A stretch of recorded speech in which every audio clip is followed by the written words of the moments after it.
So a life changing incident from my life. तो ये बात है 2018 की। मैं अपने कॉलेज से अपने घर ट्रेन से वापस जा रहा था। मेरे सामने वाली सीट पर तकरीबन 45 साल की उम्र के एक अंकल बैठे हुए थे। उनकी मूंछों को और उनके बाल को देखकर लग रहा था उन्होंने अभी रिसेंट में ही उन्हें डाई किया हो।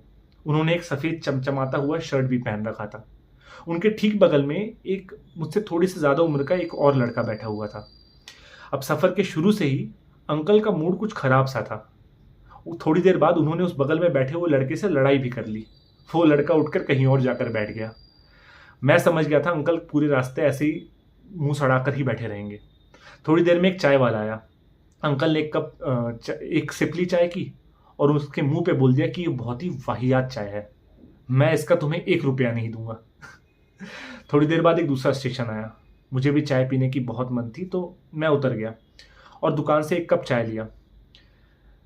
फिर मुझे लगा यार अंकल के लिए भी एक कप चाय ले लेना चाहिए।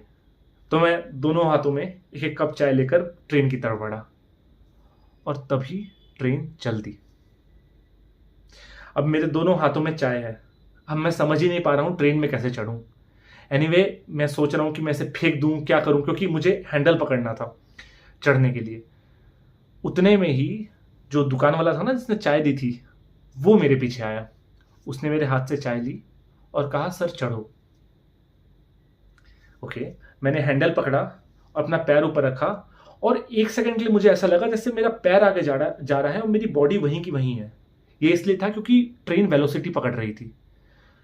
और उस टाइम मुझे लगा कि एक बहुत बड़ा हादसा हो सकता था। उस चाय वाले ने मुझे चाय पकड़ाई, लेकिन अभी भी मैं सुन्न था, क्योंकि अभी अभी एक लाइफ मतलब शायद मेरी लाइफ खत्म हो सकती थी उस पॉइंट पे। एनीवे मैं शॉक से बाहर आया और अंदर गया। तो अंदर देखता हूँ अंकल ऑलरेडी कहीं और से चाय लेके रखे हुए थे, उसे पी रहे थे। तो मुझे रियलाइज हुआ यार अगर मैं चाय दे भी देता ना अंकल को तो शायद वो थैंकफुल नहीं होते।